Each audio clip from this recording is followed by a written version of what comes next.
వాళ్ళ మాటలే వింటున్నా. తల్లిదండ్రుల మాటలు వినాలి, నేను కాదన్ను.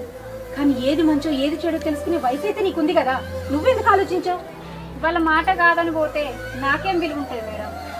సరే, వాళ్ళు ఎందుకు పంపించరో నేను అడుగుతా, నాతో రా.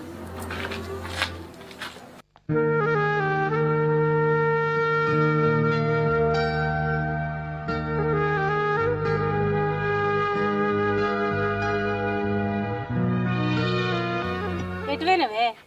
చిన్నమ్మోళ్ళ ఇంటికి ఊరికోతున్నాం, ఇల్లు పైలం ఇంటికానే ఉండు.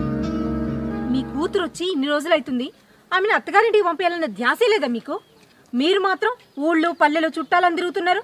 ఆమె భవిష్యత్ ఏం కావాలి? నా బిడ్డ భవిష్యత్తు గురించి నీకేం అవసరం? నీ పనేది నువ్వు చూసుకోపో.